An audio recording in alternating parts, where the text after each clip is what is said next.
you so much for joining us all today. Microphone, I'll use that first, sorry. Just for some context on this debate, in April 2023, Trinity took the decision to dename the Berkeley Library due to George Berkeley's connections with colonialism and slavery, and now currently the Legacies Review Working Group has submissions for new name suggestions open until the 16th of February. So in tonight's debate, it's a little bit different from our normal format. So each individual speaker will be proposing a new name for the library, and we have 5 student speakers and 5 guest speakers doing that. So thank you so much for all joining us, and thank you so much to college for their help in organising this event and for use of this beautiful venue. I also do have to give a slight disclaimer saying that tonight's debate does not decide the new name for the library, no matter how good your speeches are. But with that in mind, I call this house to order to call upon the record secretary to the minutes of the last public business meeting.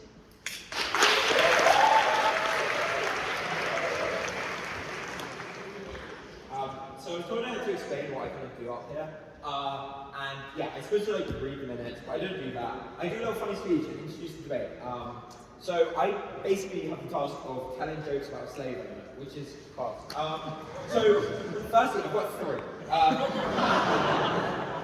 Fun fact about George Berkeley is if he was alive today, he'd actually be the oldest man in the world.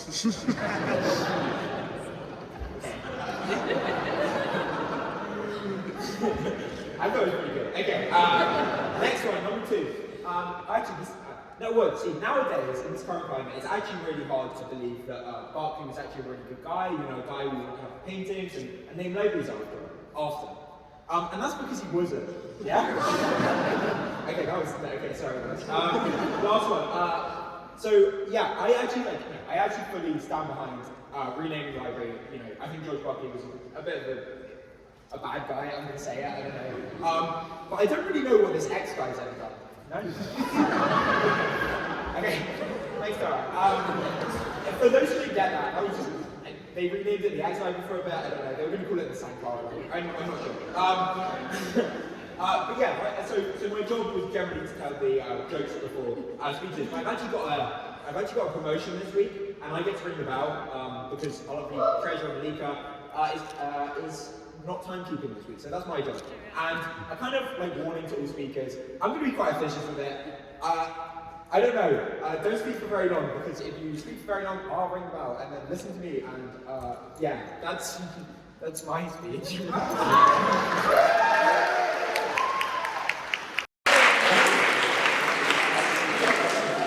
Thank you, Tom. Are there any objections to being signed about the true and accurate reflection of the last business meeting? Every time. There being none, I shall please sign.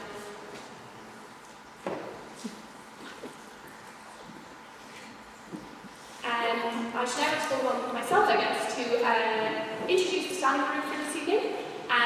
Speeches are 7 minutes in length for students and 10 minutes in length for guests. The first and last minute of speeches are protected time, meaning with some information being offered. We will signal the beginning and end of protected time with a bell, like so. Thank you. We encourage audience and speakers to participate in our debates, so you can offer points of information outside of protected time by raising your hand and saying on that point.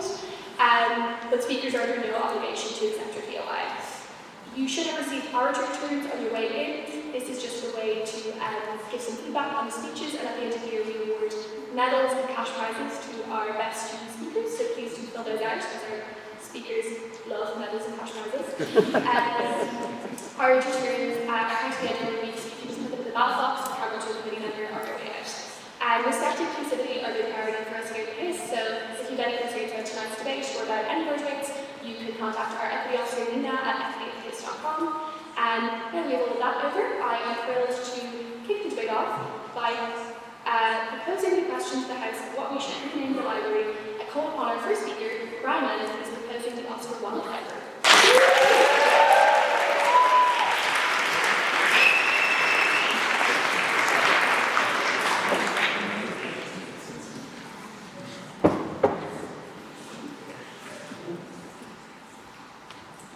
I thought I might as well look the part.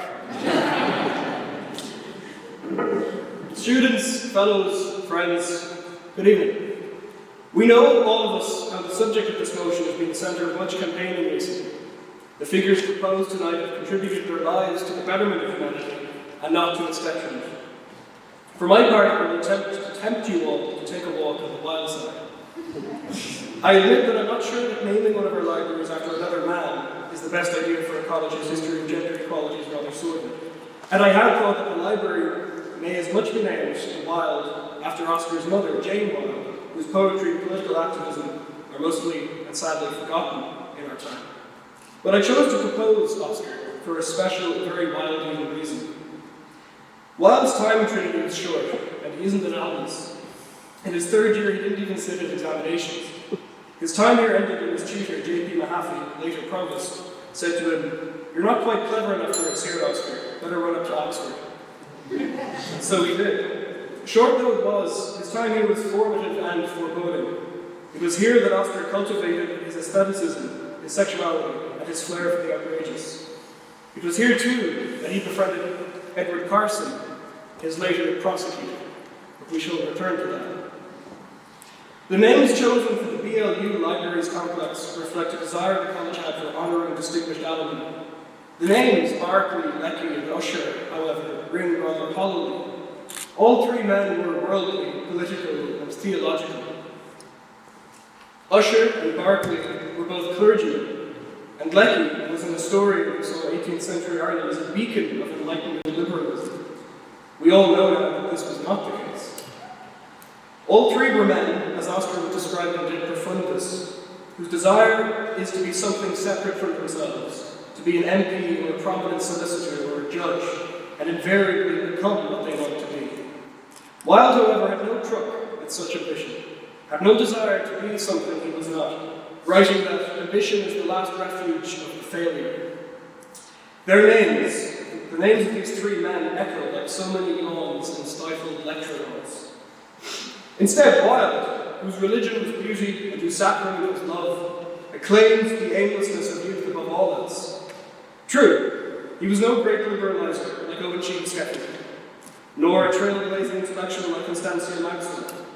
He was indeed quite apolitical and cared little for the brass tacks of activism. At Wolfe's heroic martyrdom, he would have balked.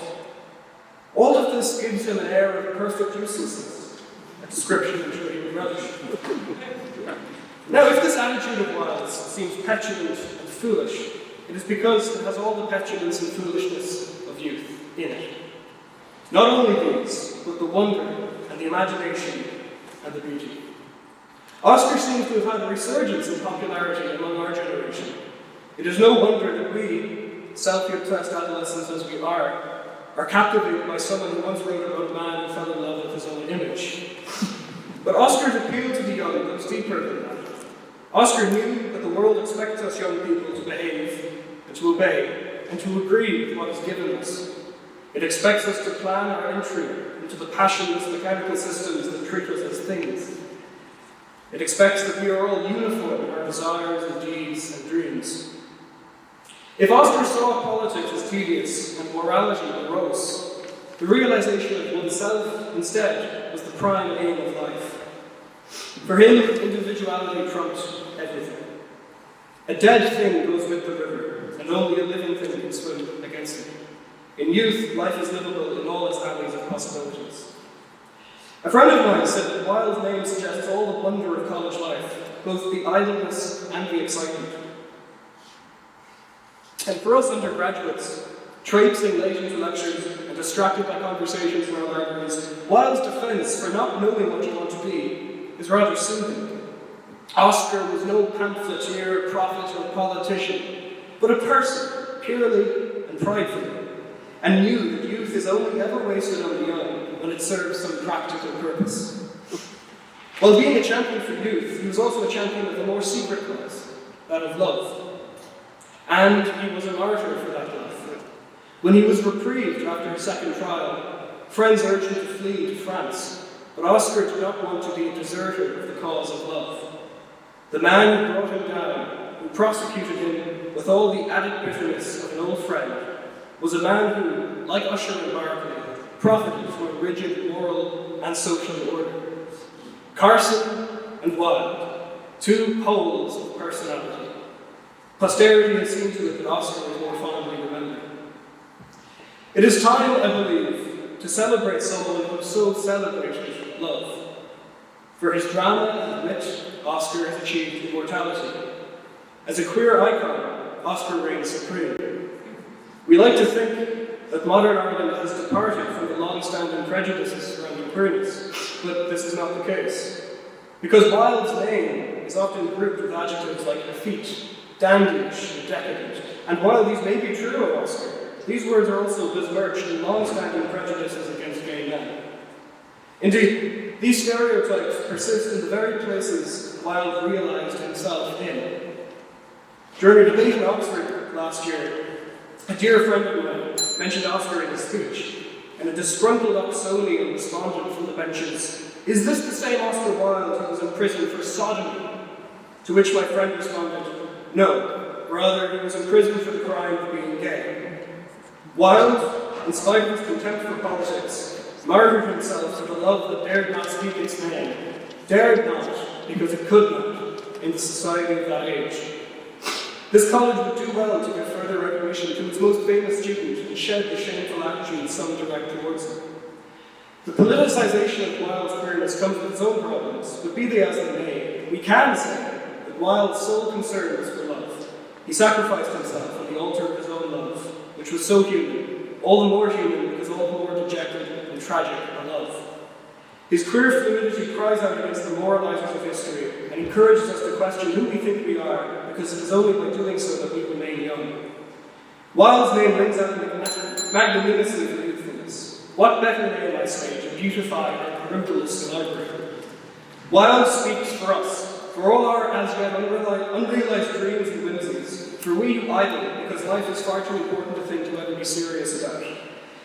Also, BLU is a dull and limp acronym, whereas WLU, on the other hand, is dazzling and delightful, and something I'm sure would amuse Oscar. Thank you.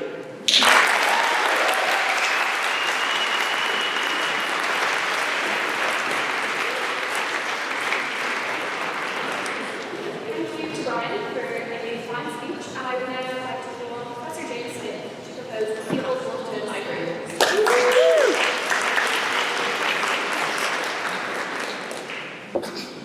When in the early 1960s, President John Kennedy hosted a dinner in the White House for all of the American laureates, Nobel laureates. And he famously remarked, there hasn't been as much intellectual firepower in this room since Thomas Jefferson reigned alone. Jefferson wrote the Declaration of Independence, designed Monticello, founded the University of Virginia. So why am I telling you this, and where am I going with it? Well, Jefferson also, of course, famously blotted his copybook. He was a slave owner. And unlike George Washington, who died as a slave owner, Washington freed his slaves upon his death. He also fathered several children with one of his slaves, Sally Hemings. Now, was Tobin, another 18th century Enlightenment figure, embryo or slightly younger than Jefferson, is at a disadvantage because of this theory. What are the Americans to do with Jefferson? Should they tear down Jefferson Memorial in Washington? Should they dig him out of, should they dig his grave off Mount Rushmore? Should they dename, to use a Saxony Owen word, should they dename all the Jefferson streets and hundreds of American towns and cities from San Diego up to Maine? Now, the further back we go in history, the thinner your list of candidates has to get, because they become less and less likely to conform to the values which have taken shape in the Western world since around about the 1860s. Tobin is safe on the question of slavery, of which he has nothing to say. I think what he said for him is some of his biggest friends in Belfast were abolitionists. The value of inclusivity, which has been raised in this debate, in this discussion around the label formerly known as the Berkeley, is inclusivity, which I take to relate to the categories of race and gender identities. And again, Paul has nothing to say about these matters. However, identities turned in his time on religious confession and nationality. And in that respect, he made one of the most inclusive statements in Irish history, which was that he was going to substitute the names of Protestant, Catholic, and the common name of Irishman. And on that basis alone, I think, he scores rather highly on that matter. But it is not simply, I'm not making my argument simply on Tobin's considerable merits. I would also point out that he is an exemplar of a particular strand or dimension in the history of this college. There was a perception until into the second half of the 20th century of Trinity College as Protestant, elitist, unionist, and West British. And there were good enough reasons for that. Dennis Donahue, for example, deliberately complained about the royal toast being made at dinners in the college, as I say, into the second half of the 20th century. Eavan Clare, who became vice provost, he arrived in Trinity in 1951, and he said that in his cohort of about 40 new history students, there were only 3 Irishmen or Irish people. All the rest were English.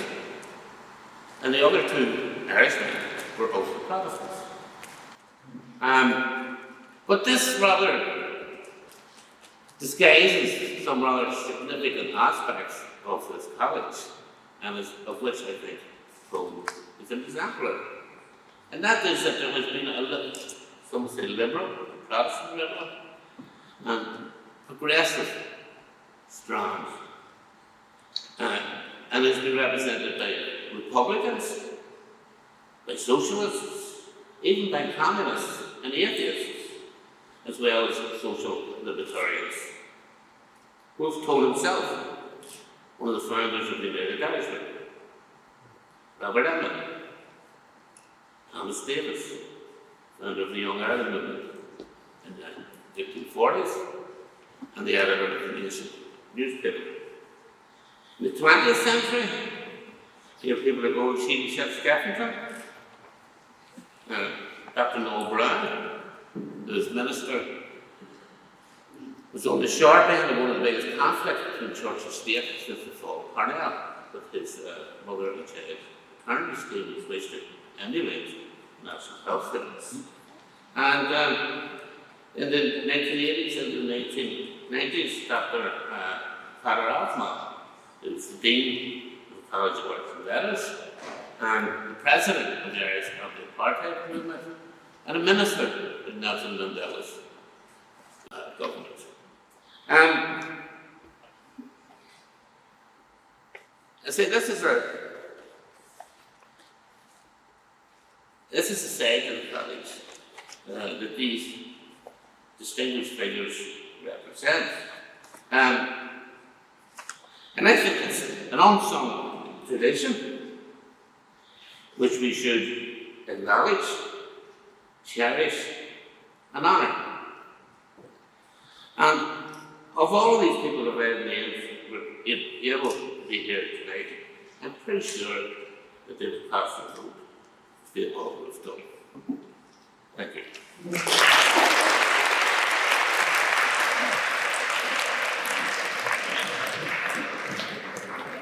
Thank you very much, Professor Smyth, for that wonderful speech. I'm now going to call Malika Maniar to propose the 1904 library, which is also a reminder to speakers that they're welcome to adjust the microphone so that they're definitely speaking into it, and that if you'd like to offer a point of information to the audience, you are welcome to stand up when you do it, just so that the speaker gets it.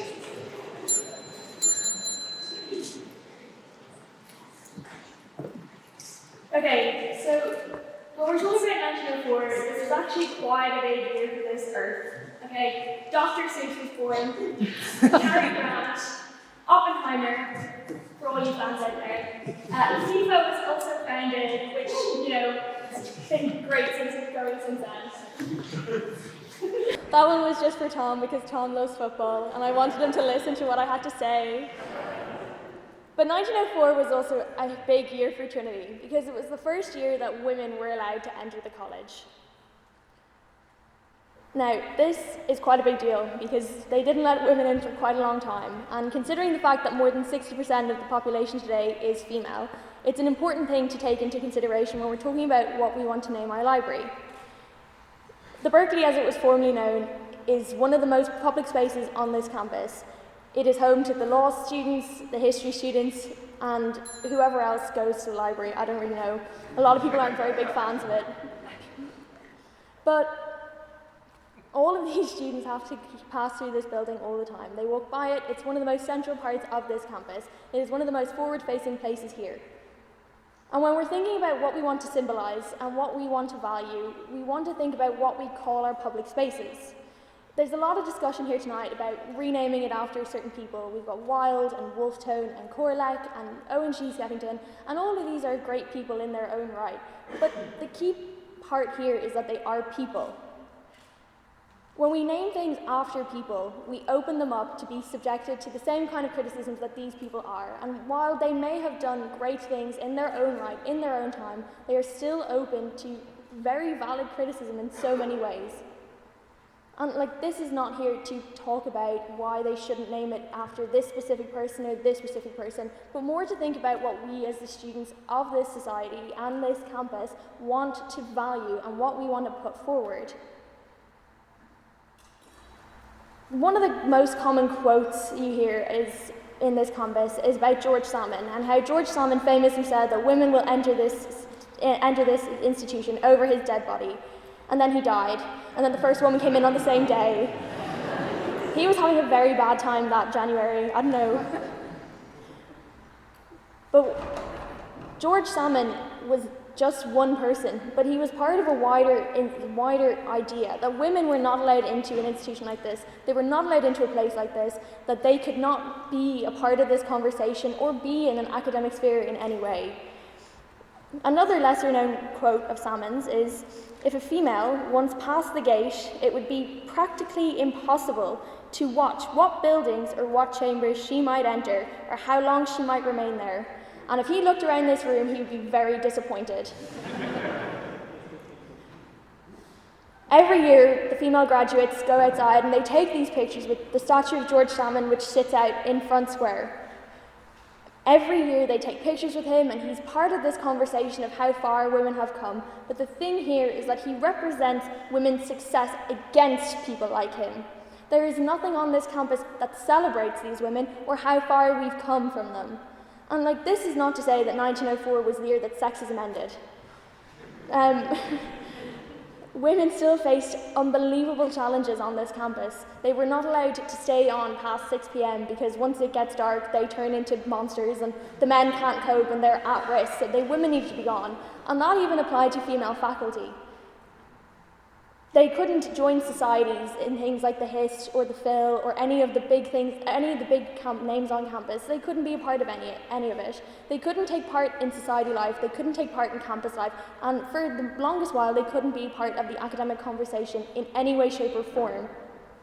And there are so many women and there are so many people who have passed through this institution who are noteworthy, who are important, and who deserve a recognition.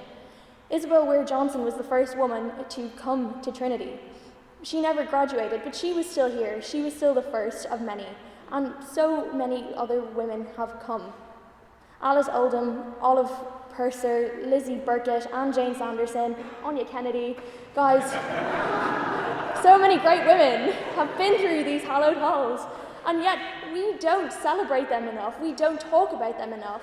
We don't focus on how well that they've done or anything, past the point that we say, well, you know, take that, George Salmon, burn in hell. You'd hate college today. Yeah. You mentioned that there's many women in campus named after women. Do you think that the 1904 library celebrates women's achievements since they've been enriched like colleges, they maybe the books with the Hamilton does? Or does it just represent their experience because they're all separated? No. What I think 1904 represents, I think it represents the first step forward to allowing women into this life. Like I said, it's not the year that we fixed all of the problems, but it was the first in a very long journey towards inclusion. And when you talk about all of these women, you can't honour all of these women at the same time. You can't honour all of the people who've passed through here in one go. So why not represent them all in this way? By choosing the 1904 library, we're talking about a conversation about how far we've come, about the fact that, like I said, more than 60% of this campus are women. So why should they not have a place that notes how far we've come? Because yes, there were centuries of exclusion before, but 1904 was the first step to ending that and moving forward. So when you represent none in this way, you are actually representing them all. And when we're thinking about what we want to name our library, there are two considerations to focus on. And that is, what are the values that we want to uphold? And what are the symbols that we want to keep close to us? And that is to demonstrate how far we've come. And so with that in mind, I want you all to remember that by representing none, we represent all. Thank you.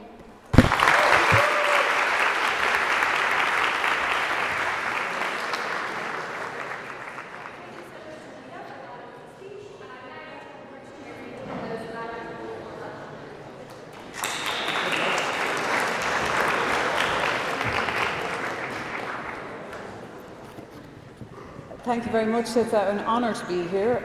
I got my diploma here many, many years ago in this exact room, so it's lovely to be back here in this capacity to argue on behalf of an architect.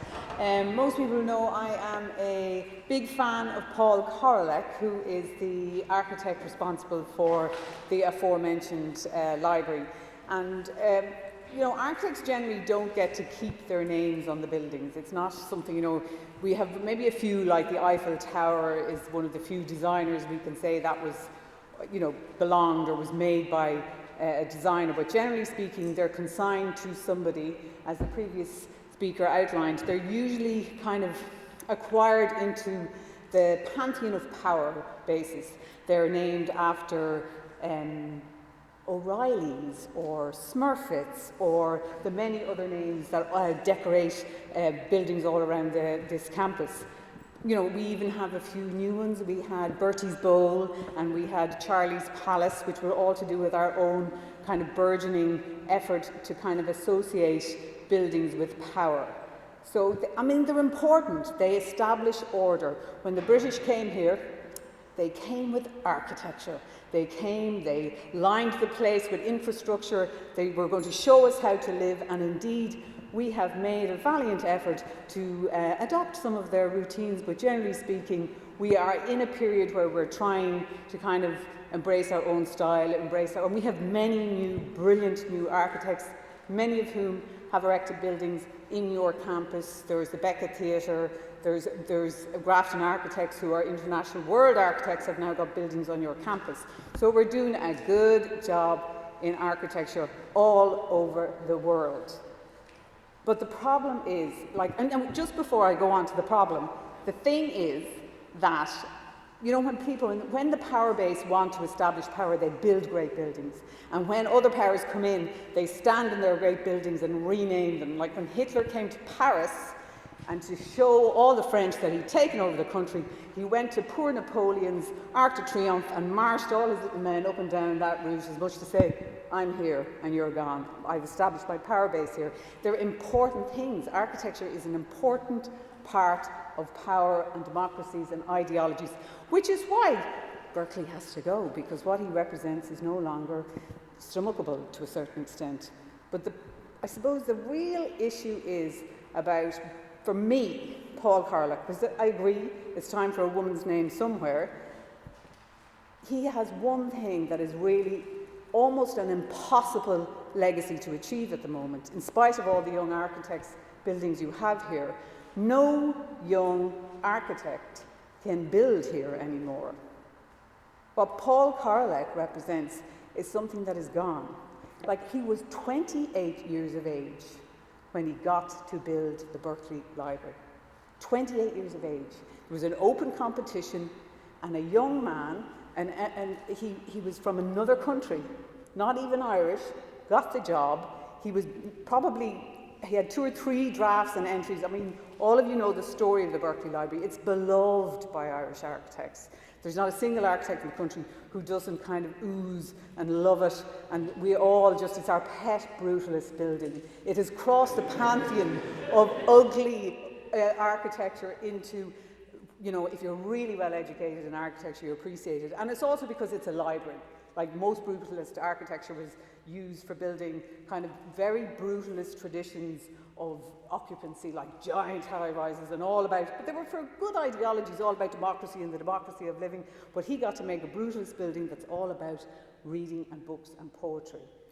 But in 2007, we have experienced this terrible crash. We all part of a lovely European Union, which we love being part of, but in the crash, we got taken over by, I think they were the Troika. I know they came in, and I know they changed a lot of things. And I know there's a thing called procurement, which is the very complex process by which you can appoint contractors, buildings, and anybody in pursuit of building anything anymore. So you have to conform to all of this very strict legislation, and most of it has designed out young architects. They have to have a turnover of millions to be able to compete on certain government buildings. So if you think what that means, that Koralek's building, and this is what's really, for me, why more than anything, more than his brilliance as an architect, is his youth is evident all over that building. It's like he sat down one day, he recently graduated, he said, I'm going to put everything into this. Concrete, yes. Sharp windows, yes. Portholes, yes. Timber frame concrete, everything went into it. He floated it off the ground. He put glass round it. Very expensive. The price went up and up and up. But he had that thing, which is bubbling, youthful enthusiasm. It's all over the building. It's just not restrained. It is like a medieval castle of concrete. And you, to an extent, when you're training as an architect, all the old professors will say to you, when you're 40, you will build your building, but up till then, young student, you will never build a great building. That's just not true. Youth is very important in the arts. Nobody wants to go and see a 60-year-old Bono, truthfully. They want to see him young first, and then they want to see him age gracefully when they've loads of money. Young people are not going to the place in LA, rich people are going. But it's that thing, it's that importance to capture youth, to capture its excess, to capture its ambition that has no cynicism. It was also a very radical piece of architecture. It was a departure from the neoclassical architecture of Berg that surrounds you. So it was very much about the new state of architecture. And really, really sadly, if you track this man's work through Trinity, you can track what can happen to somebody's artistic career as an architect. He was absolutely hopping. He was making Fellow Square. He was generating these fabulous spaces, addressing streets, doing work. And then one day, somebody from his homeland turned around and said, your building is a carbuncle on the face of a very old lady. Prince Charles took a thread on architecture and he just unravelled maybe decades of architectural thought and theory gone. Modernism was over for another 50 years. But you can track in a way, the movement of old to young in that. You can see it as you move through, right from the Berkeley Library, beautiful fellow squares, arts block, it's all about the square, let's be honest. Art block is the moment where you go, is this the same guy? He went into partnership, his work dilutes slightly, and then in the dental hospital, and I know he will forgive me for this, there's a sad architect there. Doesn't have that same robust, charismatic, and he was a quiet man, but his work was loud. But why it's really important that Trinity calls that library after Paul Koralek, Leabharlann Paul Koralek, the Irish is so that we actually learn some Irish rather than just put it on italics underneath buildings' names, is because of young people. Every time you go under there, your college has invested in a young designer, in young practice, in young ideas. You remember that as students going through this. This is a fellow who was 28 years of age. Like most architects graduate 24, 26 years of age. You're talking about very young. And in it is the faith that they place in young design and in young people. So when you go through there, the idea of naming it after somebody of your, it makes you think that they are vested in the power of young ideas. So that every time you cross through it, you are embedded in tradition and the importance and the validity of young voices at a table, and how through procurement of excluding young practices, or even in the heavy weight of bureaucracy, young people's voices being excluded through over-prescription and through the kind of thing of like, come in as an intern, maybe we are getting it, maybe they deserve a higher place and a louder voice earlier on in their careers. And for that, I think Trinity should be backing up the young people. That's what I think is the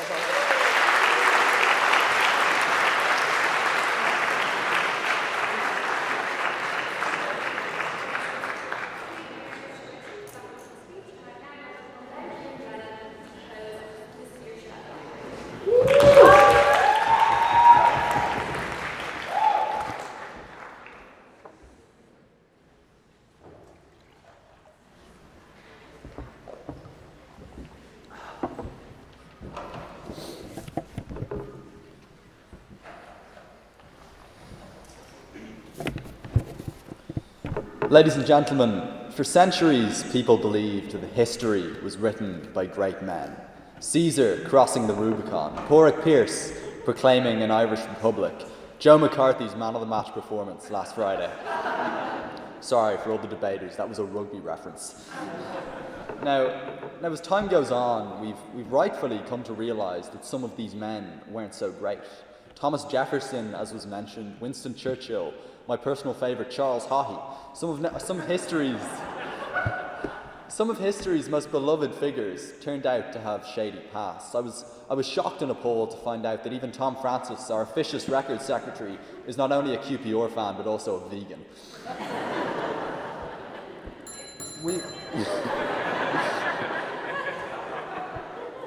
We've also begun to acknowledge that it's not just men that make history. Mary Robinson, Taylor Swift, Malika Maniar, just some of the girl bosses that have come to define the world as we know it. I've heard there's a lot of Eavan Boland stans that were excited to hear about her legacy this evening.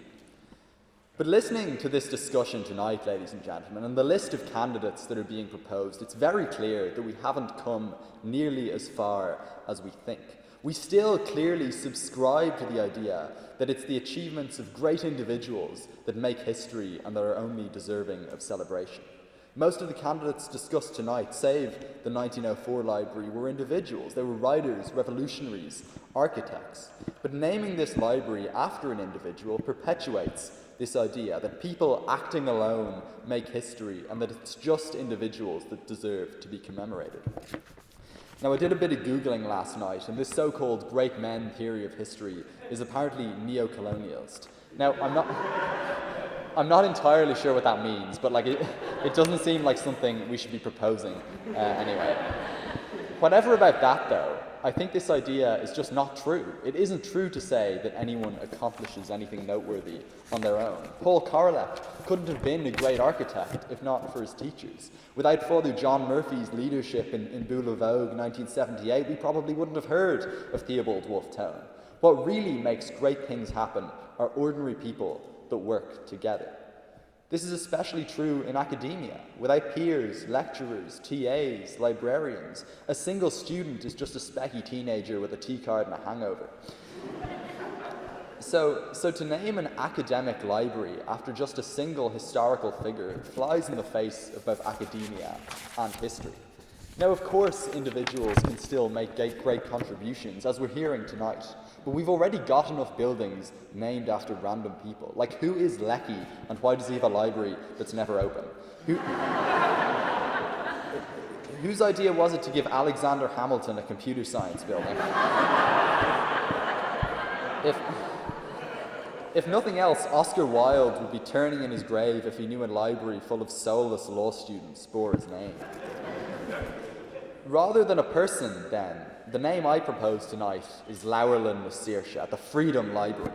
And yeah, it's not perfect. Most of the people I ran it by assumed it was just like a really weird tribute to Saoirse Ronan. Although I am a die-hard Little Women fan. Now look, I know this isn't technically a debate, but I've spent so much time in the GMB that I can now only communicate in 7-minute BP speeches. So if you'll bear with me, there's kind of two more points I want to make tonight. The first is why freedom is such a fitting name for this library, and the second is why this library's name should be in Irish. We've been presented with an impossible task tonight, choosing between a list of candidates that have excelled in their respective fields. Like, how do you compare the bravery and vision of Wolfe Tone to Oscar Wilde's genius and literary flair, or to Paul Koralek's great love for concrete and portholes?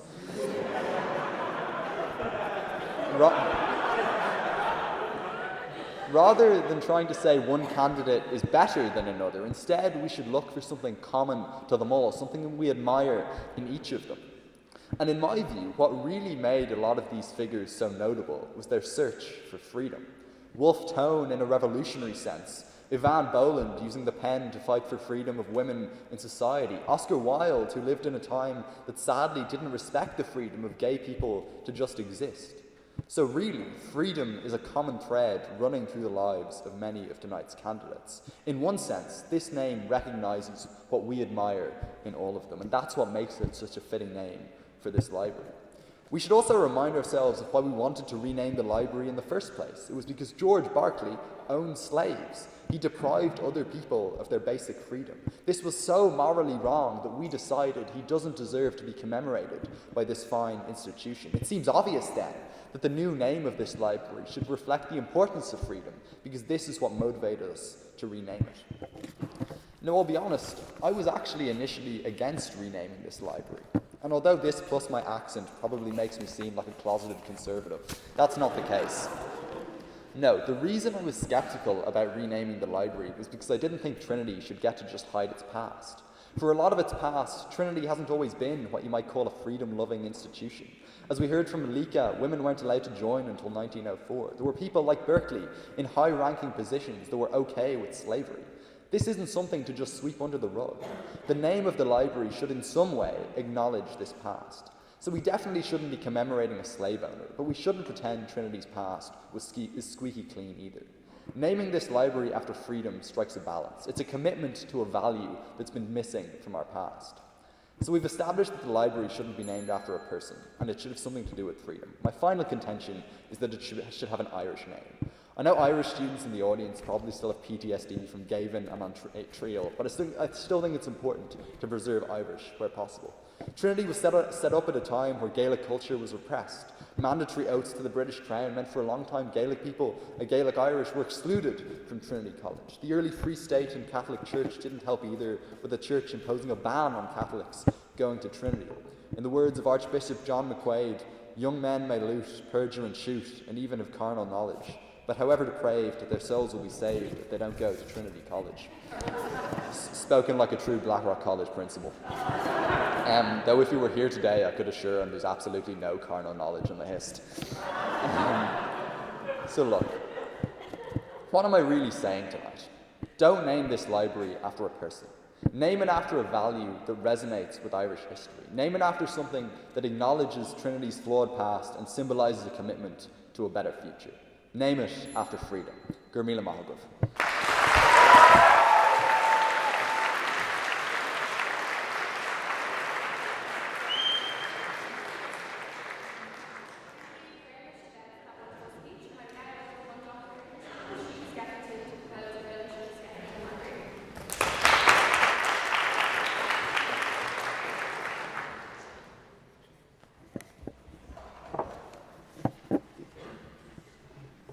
Well, it's a privilege to be standing up here for a change in the exam hall and to have been invited to this hallowed premises to speak about my father. But as a feminist, I feel I should put it into context. And in 2009, I was passed over for promotion to senior lecturer for the 4th time. I had been not promoted for 22 years. And in that round, they promoted 16 men and 1 woman. So I realized that it was important to challenge it. But everybody told me that no one has ever won a case like this in academia in either Britain or Ireland. But I still took it to the Equality Tribunal. And I did it because it was the right thing to do. But then I won my case. And I had seen all the application forms of the shortlisted people, and I realized there were other women like me who were better qualified than some of the promoted men. And the university refused to recognize this, refused to promote the women, and I offered them the 70,000 euros that I was awarded for my Equality Tribunal win. And I did this because it was the right thing to do, and they were going to have to face the High Court. So we set up a campaign which lasted for 4 long years to support those 5 women. And there was so much publicity about this that the university, NUI Galway, eventually promoted the 5 women. But the HEA also forced the universities, Trinity included, to correct their gender discrimination and to correct policies on gender discrimination. And we have just written a book which describes the campaign. And the reason we did this was to document it. It needed to be done, and it was the right thing to do because we hope it will inspire people to take action against injustice. So I never expected to be part of any of that. And why is this so important? Well, I've got a family legacy.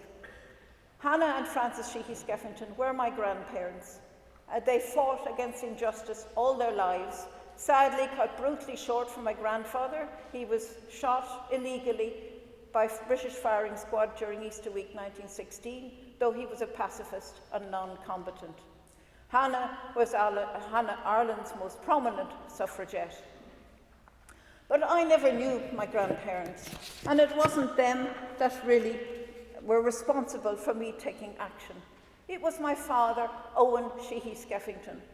And it was his integrity, his honesty and selflessness, and his constant fight for others against injustice that I grew up witnessing. And indeed, he and my mother, André, had immense integrity and compassion. And we're talking about naming buildings after people, but it's actually what Owen stood for, is what we're saying when we name a building after him. Many of you may not have heard much about Owen. He was 7 when his father was shot, and he went with his mother under false passports to the United States. She to give the truth about 1916 and what happened in 1916, and he to spend many months in a progressive school in California.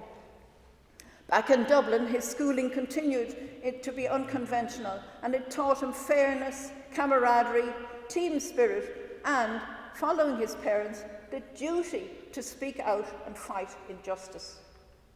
So to honour his life, I want to propose the library be named the Owen Sheehy Skeffington Library, and the HIST is the ideal forum for this. Owen thrived in the atmosphere of challenge and debate in the HIST. Awarded a gold medal for oratory, he won debates controversial at the time, such as against partition and for the inclusion of women to the HIST. It took 40 years nearly for that to be implemented. He was a boxer, and he said that that taught him to accept defeat. And in some ways, the HIST was a similar forum for that. He enjoyed debate, lively, witty, and reasoned debate.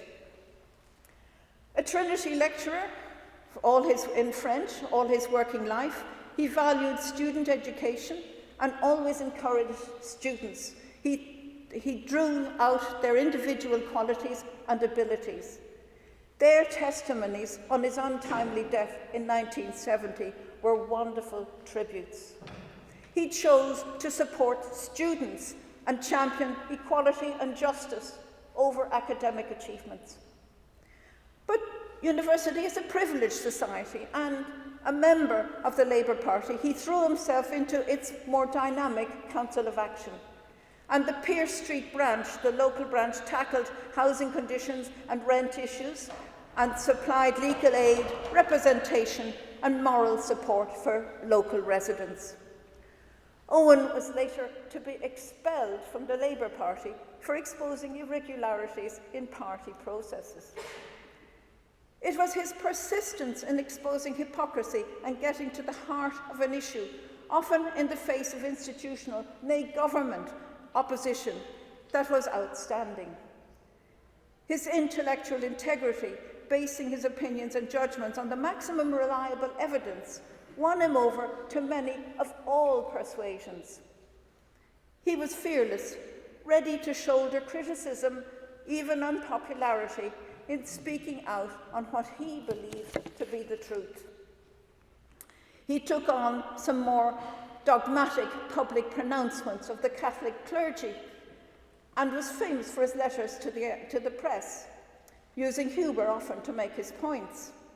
He was, in fact, banned from other universities from speaking there as a result of this. But his sensitivity to others' feelings, even his opponents', never making it personal, helped gain him much support from those wishing for a freedom of expression of opinions in a very one-sided emerging Irish state. And Trinity was at the heart of it. Owen maintained that it was one of the few places in Ireland where, irrespective of one's views, one was guaranteed the right to hold them and to receive a fair hearing.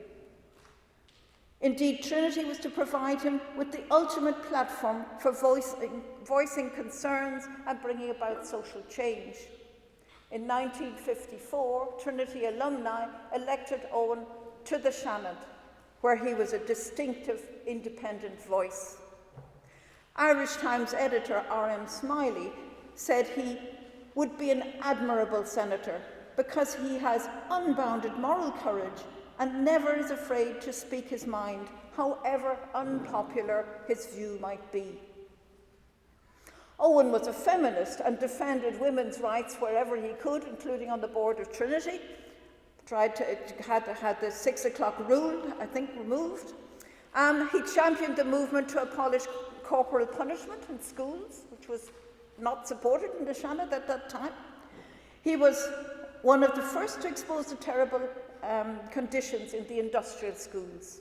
And above all, he always spoke out against injustice and falsehoods.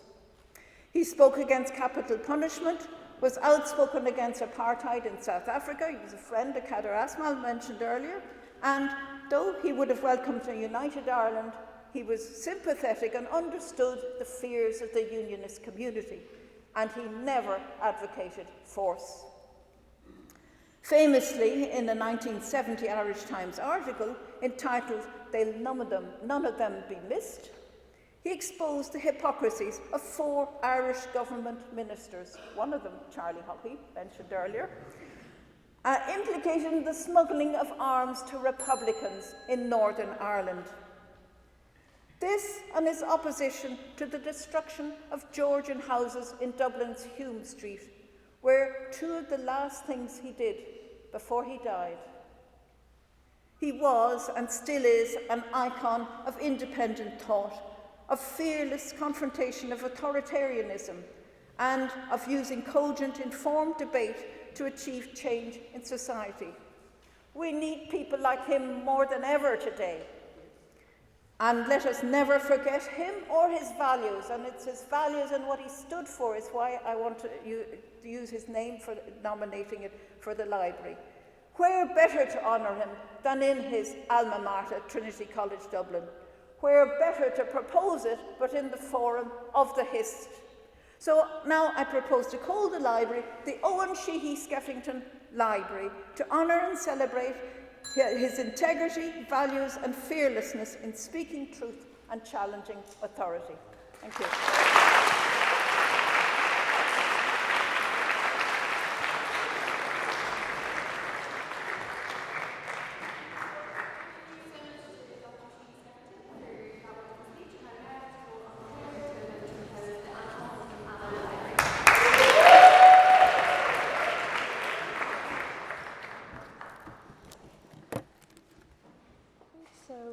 My proposal is to rename the library the Amo Library after Anton Wilhelm Amo, the first Black African to receive a doctoral degree from a European university and a contemporary of Bishop George Berkeley.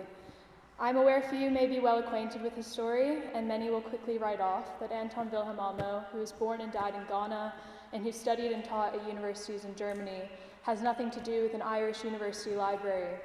But I believe his story and its recent arrival in historiographical discourse has everything to do with why we are renaming this Irish University Library in 2024.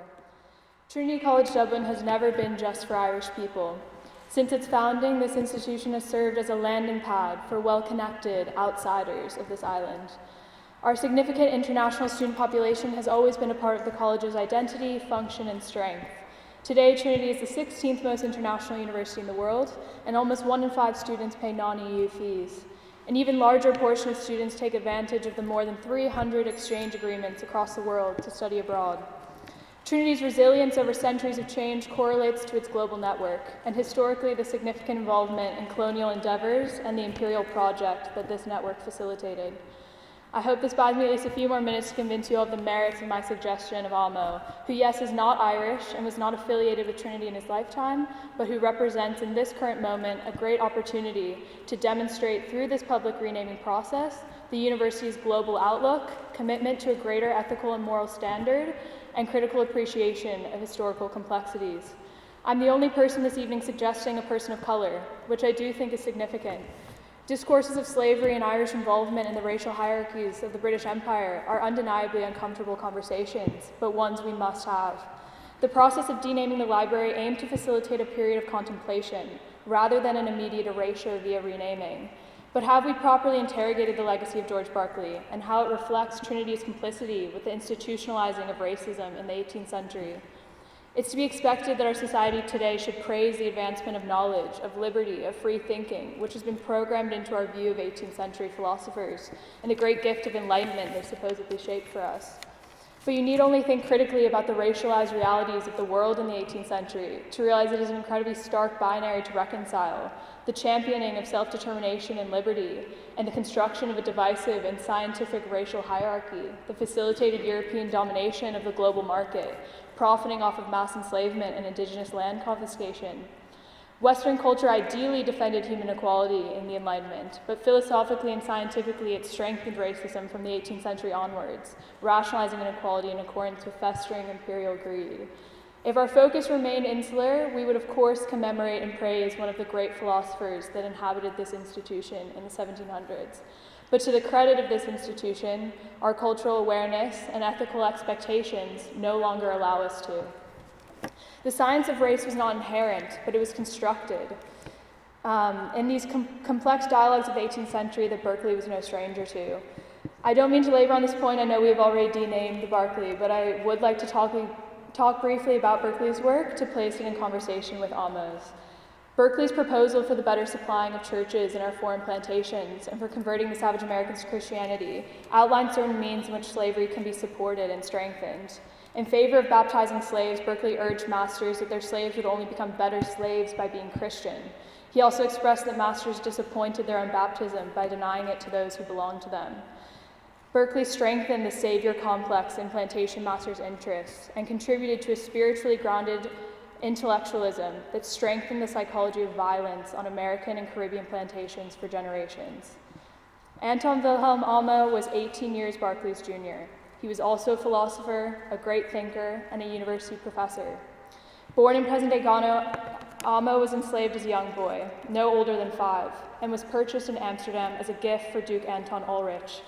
A special interest was taken in the boy as an early Enlightenment experiment regarding African intellect. Amo's mastering of 6 European languages and the Western philosophical tradition was proof, fervently resisted, but of the equality of intellectual capacity across races. Amo never shied away from his identity, often signing his work Amo, the African philosopher. Amo's undergraduate thesis was titled On the Right of Moors in Europe. He argued for the freedom and equality of black Africans in Europe on the basis of his reading of Roman history and law, which recognized African kingdoms with a legal status that precludes their enslavement. Amo's first scholarly work was, in the words of Justin Smyth, an argument made by a slave against the legitimacy of the institution of slavery, founded in jurisprudence and historical scholarship on Roman law. That's not impressive enough. Amo's doctoral dissertation on the impassivity of the human mind, defended at the University of Wittenberg in 1734, questioned some of the logical inconsistencies in the Cartesian mind-body distinction. Amo worked inconspicuously towards a philosophy that challenged the fortification of a racial order, debunking the vitalist rationale for racism. Amo urges against the Stalian tradition of medical philosophy, in which the soul is responsible not just for the motions of the body, but also for its appearance, a position that would have understood as lending support to the racist view that souls and minds of black Africans were in some way morally degenerate or inferior because of their physical appearance. Pushing back against this rationale, Amo supported a more broadly Leibnizian theory, according to which the mind and body run harmoniously but on two distinct tracks. As a mechanist, Amo believed and defended human equality, bolstering an egalitarian philosophical anthropology directly rooted in the philosophical view that a person is not a physical body at all, but a soul that accompanies the body in perfect harmony. Amo lectured at the University of Holland Jena before being pushed back under rising threat to Ghana. Amo's story was a long time a lost one. The recent works of historians have recovered Amo's life, his incredible journey, and the challenges it poses to our understanding of 18th century European intellectual life. He reminds us that what is truly right and wrong has not changed from generation to generation. Amo was a man of his times as much as George Berkeley was. But what is popularly accepted and what is conveniently pushed away has changed. In pushing for the denaming of the Berkeley Library, students proved they are not opposed or afraid of having difficult conversations. We're not afraid of long answers or complicated explanations. We want to know what is true because we know what is right. Commemoration and naming will always be problematic, and so I stand hopeful that things will be changed for the better, then changed again, and then changed again if betterment requires it. Because change and revision become welcome additions to the story of history. When it comes to what we, the students and faculty of Trinity College Dublin, were trying to do and say by denaming, and what we are trying to do and say by renaming, I find Anton Wilhelm Amo to be an excellent representation of what we are trying to achieve.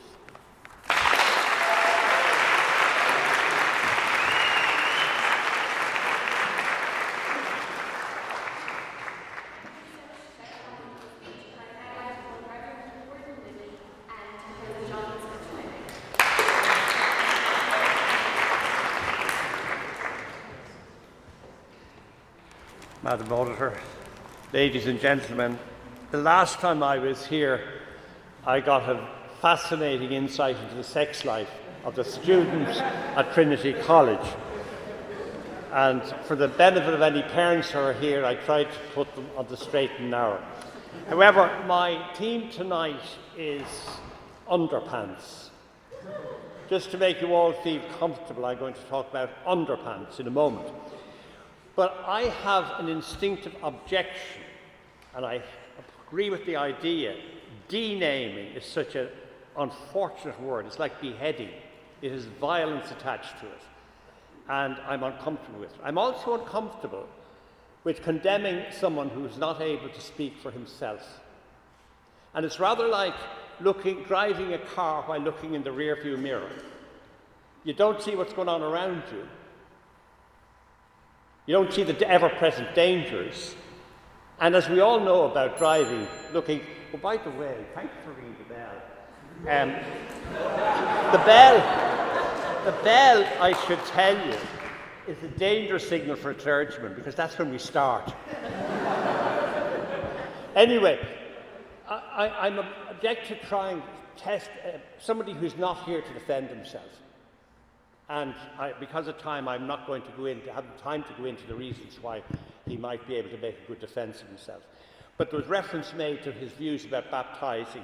The Pope in 1492 issued a papal bull to the Spanish going to South America, and those principles that Berkeley practiced were laid down by the papacy in the 15th century. So, but you look in the rearview mirror and you see St. Patrick, a slave, taken by the Irish, and what we were doing all along the coast of these countries, raiding again and again and again. So I'm worried about that. But the fundamental objection I have to it is this. We talk as if slavery was a thing of the past. That's absolute nonsense. The whole economic system of the world today is focused on the exploitation of the weak and the poor, and especially women and children. Which brings me to my underpants. I got a present from my grandson in England at Christmas, and lads, you're going to be envious. Calvin Klein. What a quality brand. Nothing was good enough for the granddad. Calvin Klein. And I'm actually wearing a pair of them. I won't show you. Calvin Klein. But when I look at the label on them, do you know where they're made? Bangladesh. One of the poorest countries in the world. And you're talking about slavery 400 years ago. It's ever present in the economic system today. And the poor and the weak are being exploited by you, unknowingly. I hope the people who made this decision were dressed. But if they'd bothered to strip off and look at their garments, their jackets, I'm not going into women's underwear, by the way, I'm going to talk about the boys, and looked at the labels on their vests, their pants, they're all made in the third world. Slavery isn't real for 40 million, according to the International Labour Organization, present today in the world, women and children. Does anybody know about boo-hoo? Anybody wearing boo-hoo here? I'm sure the girls know about it. Boohoo is a very exclusive clothing manufacturer, and their proud boast is they don't make clothes in the Far East. But I'll tell you what they do, and they're just being caught out by the American authorities and by the National Crime Agency in Britain. They had a sweatshop in Leicester. They were paying £3 an hour when the minimum wage was £8 an hour. During COVID, they were in unprotected areas. So the notion that we have left behind slavery and the exploitation of the poor and the vulnerable is nonsense. That's why I object to this denaming. What I am going to say to you is, I'm going to mention one other thing about those who made this decision and all of us here. Our pension fund comes from multinationals, and they make their money whatever way they can. You're hearing about how they're exploiting property here. You can't get an apartment, you can't get a house. The money men of the world, and the gap is widening between rich and poor. And there's this exploitation even now beginning to hit the lower middle classes. So that's why I think the premise of this debate against Berkeley is so false. It doesn't mean I approve of what he did, by the way. So I want to come on to, I'm asked to have a name, and I'm proposing a contemporary of his, Jonathon Swift. I know there's a lecture hall named after him here, but I think he deserves more, and I want to tell you why. Swift, it's not realised because the Anglo-Irish aren't credited with very much at times in Ireland. Swift was Irish, and he was a pain in the butt for the English establishment. The best book written about him was by Michael Foot called The Pen and the Sword. I'd recommend it. But Swift is famous for Gulliver's Travels and a host of other books and items that he wrote, but he's also famous for his Drapier letters. And this brings me to the end why he's worthy of consideration. There have been other wonderful proposals, by the way, here tonight, and I want to compliment all the other speakers. But Swift, we don't realise that one of his first Drapier letters, written under that pen name, was to prevent the introduction into Dublin of an industry which would have been in the interests of the English, but to the detriment of the Irish. And Swift torpedoed that. And a lot of his writings, he was quite sarcastic. He was a satirist, really. And he had a way of writing and turning things on their head, much to the disadvantage of his opponents. The one thing I think which is particularly special about him is, and I really do, whether you name him or not, go and study him. He's an amazing character. He accused the wealthy people on this island and on these islands that they should try eating Catholic children. He did, in satire, because he said, you've more or less taken everything else. There are plenty of Catholic children around, their parents can't keep them, cook them and eat them, which exposed the hypocrisy of the exploitation of the poor Catholic community. And the other thing about him is this, and I think it's very important to say this, his work still lives on in Dublin, in the former St. Patrick's Hospital. He left with £12,000 when he died in the 1700s to found a mental hospital. He said it was because the Dublin people needed more than anybody else. But it's still there, a voluntary hospital, one of the leading ones in the country. So his work continues today because of his compassion and his care for the mental health, which is a huge issue today. So in conclusion, in proposing him, I want to, in the name of the Father and the Son and the Holy Spirit,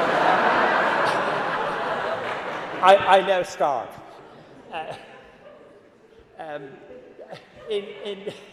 In proposing him, I really beg you, as young people going out into the world, don't fall for the temptation of believing that slavery is done and finished. We live in a world where the rich, by their very nature, exploit the poor, the weak, and the vulnerable. And I would hope that whatever the decision is taken about the library name, that you will make that an issue in your lives, in the way you live, the way you work, and the causes you espouse. Thank you very much, and I wish you every success.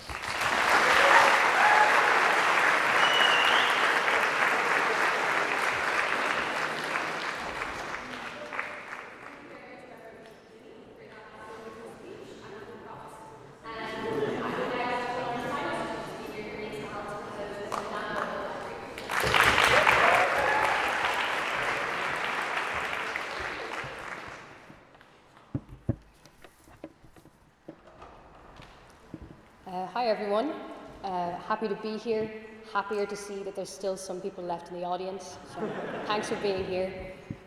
You know, when Mary from the HIS committee first reached out and asked me if there was any name that I'd propose for the renaming of the library, I said Eavan Boland seemed like the obvious answer. Because firstly, she's a seminal figure in the Irish poetic tradition who carved out a space for women within that tradition in a time when the idea of being a woman and being a poet somehow seemed irreconcilable.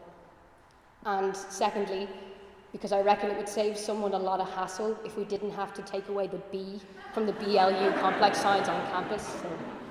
So, my first exposure to Boland's poetry came in the same way that I think for a lot of Irish people it did, through the Leaving Cert English curriculum.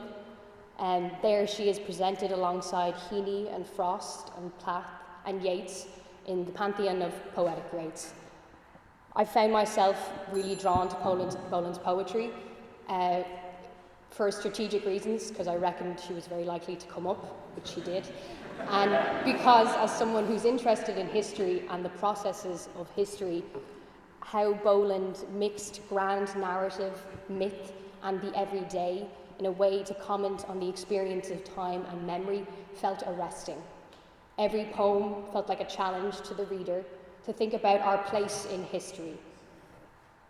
It was actually only in talking to friends here at college who hadn't sat the Leaving Cert, one of whom was from Northern Ireland and the other from Greece, that I realised that maybe Boland actually isn't as well known as I had thought, or as she deserves to be.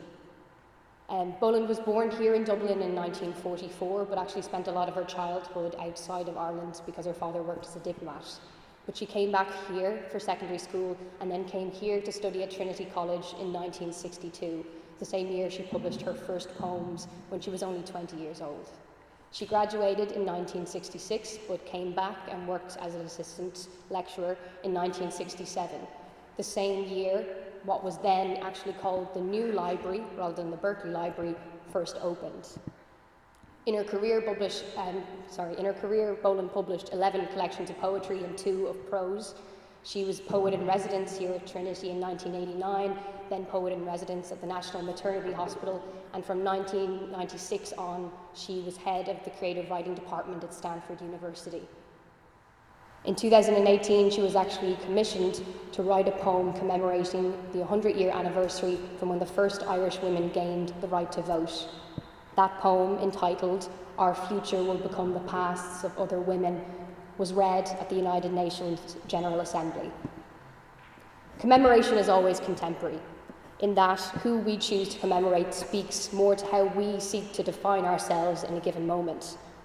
Poets have long been integral to how we define and how we market Irish identity. But those poets have been predominantly men. In 2021, some 50 poets, writers and academics actually wrote an open letter to the Provost of Trinity College Dublin asking if they would consider creating a permanent exhibition celebrating Boland's life and her work here on campus, in the same way that the National Library or the Bank of Ireland had commemorated Yeats and Heaney. Boland's tangible and meaningful connection to college was emphasised, and this open letter actually suggested that we consider renaming one of the university libraries after her. I don't think there can be any doubt of Boland's suitability as a figure worthy of commemoration, just as there isn't a doubt that any of the figures raised today are. But I would argue that Boland is uniquely suited to this instance of renaming, because this debate isn't one of simply finding a figure to commemorate. The campaign to dename the library, that was formerly known as the Berkeley, has brought into discussion all of the problematic legacies of racism and colonial implicity that as an institution and arguably as a nation, we have largely up until recently failed to engage with.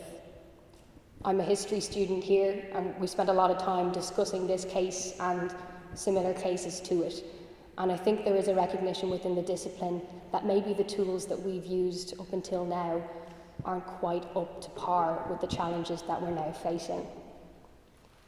So then, where the language of history fails us, maybe we can turn to the language of poetry and let Boland provide an example and an opportunity for us, both on an institutional and a personal level, to meditate on the complexity of the questions raised by this debate. In her 1990 poem, Outside History, Boland describes the stars, those iron inklings of an Irish January whose light happened thousands of years before our pain did. They have always been outside history. The people that George Berkeley and many other Irish people in the context of empire enslaved, owned and profited from have remained outside of history. And despite our best efforts, they probably will remain so because of the incomplete nature of the historical records. But in recognising this inherent flaw and our own complicity in that system, we move, as Boland does in her poem, out of myth in history to be part of that ordeal whose darkness is only now reaching us from those fields, those rivers, those roads clotted as firmaments with the dead. How slowly they die as we kneel beside them, whisper in their ear, and we are too late. We are always too late. Renaming the library obviously won't magically heal those wounds or present one solution, but I do think it would give us the opportunity to celebrate Boland in her life and in her work, and to highlight her as a figure to staff and students and even visitors to campus who might not be familiar with her work.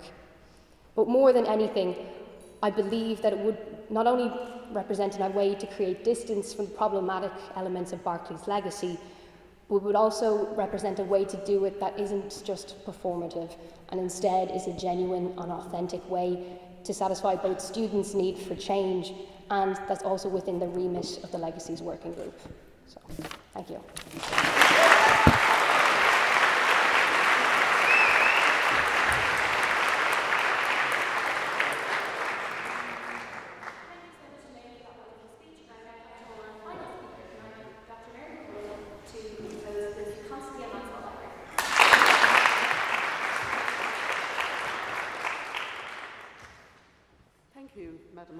And it's a great privilege to be here this evening, and I am a bit conflicted because I have enjoyed all the speeches before me, and I would support many of those who were proposed as the new name of the library. And it is a space in which I spent many years as an undergrad and postgraduate in this university, doing a history degree. I think it was just the historians and the lawyers who spent a lot of time there. I didn't know anybody else. And it's a space which I hope will have a good name going forward. But as I said, I'm slightly conflicted because I would really support Eavan Boland. I think that is brilliant. I'd also propose my beloved uncle, who spent many years living here in college and teaching here in college, a Professor Emeritus of the School of English, Brendan Kennelly. My heart would dearly love to see the Kennelly Library. Maybe you just call it the Brendan Library, so you wouldn't have to change the B.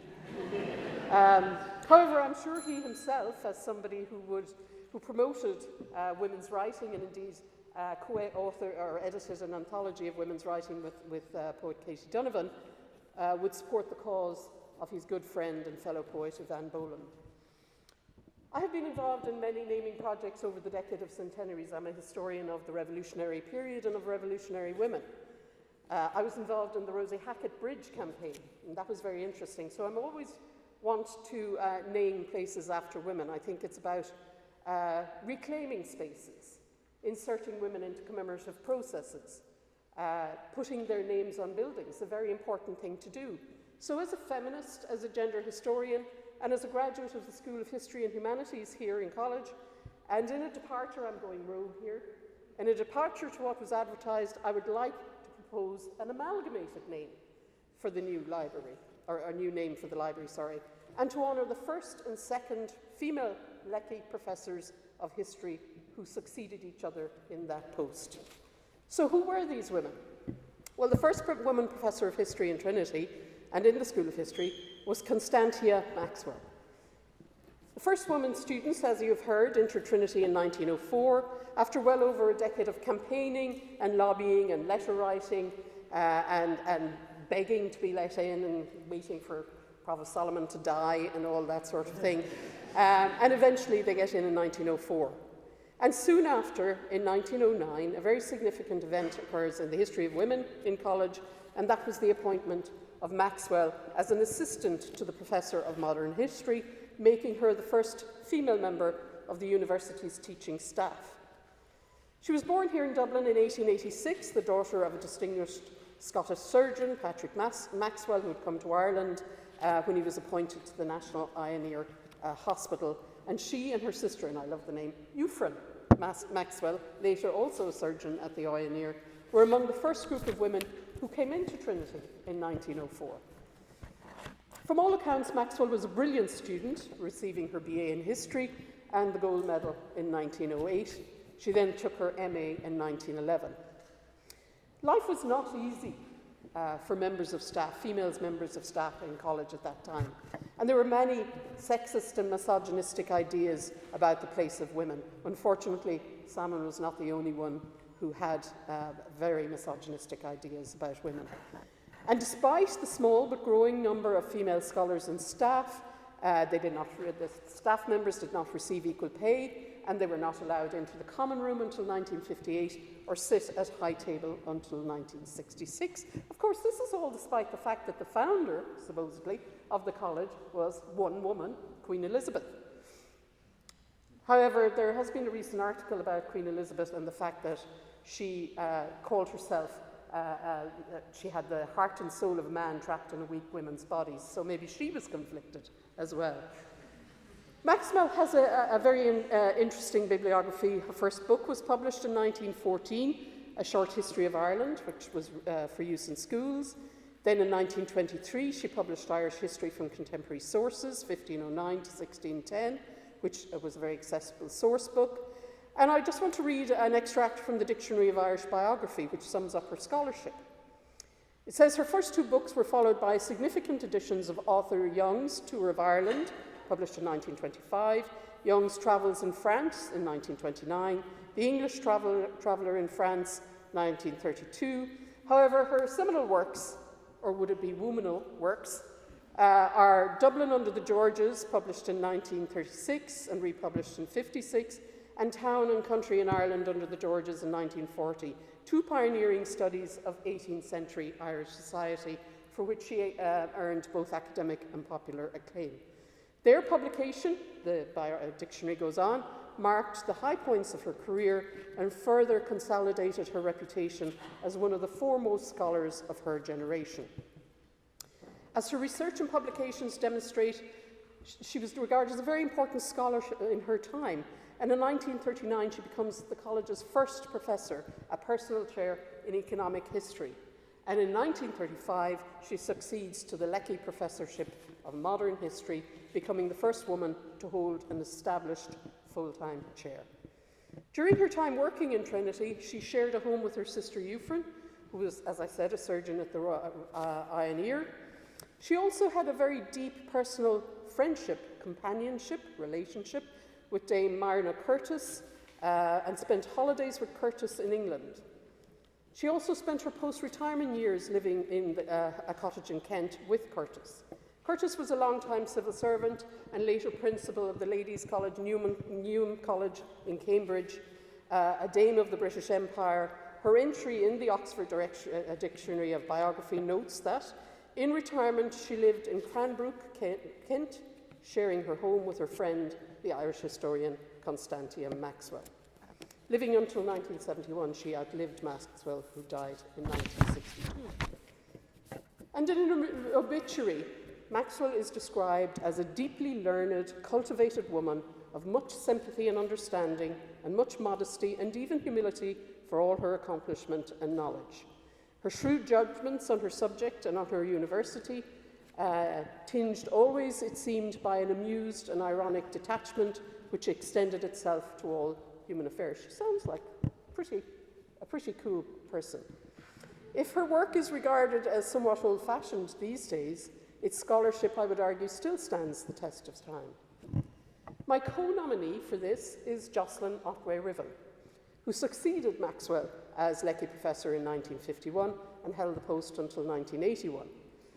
Gifted as a scholar and historian, unlike the 18th century scholar Maxwell, Otway-Riven was a devoted and well-respected medievalist. She was born in Dublin in 1909, just when Maxwell was taking her position as the first woman member of staff in college. Irish history made an early impact on Otway-Riven when her family home, Castle Otway in Tipperary, was burnt to the ground in 1922 at the start of the Irish Civil War. The family moved to Dublin soon after that, and she entered Trinity in 1927 to read history under Maxwell, graduating in 1931 with first-class honours, a gold medal, a moderatorship prize. I'll have to fly through her now. She received her PhD for her book, The King's Secretary and the Signet Office in the 15th Century, published in 1939.